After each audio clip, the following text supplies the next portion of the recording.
Manadamu amekuwa mbaya. Leo hii Dennis na wengine kama tumsahau kutendea mema, siku hizi ni ubaya unatawala hata kwa kizazi kidogo.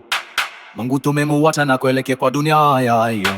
Mama anapenda toto, matoto na yeye amemchukia mama. Toto anamtoa bana, mama kafara anzazi anamtakia matoto mabaya kisirisiri. Mali tumepewa na shetani na kumsifia sana, huku tukimsahau aliyetumba.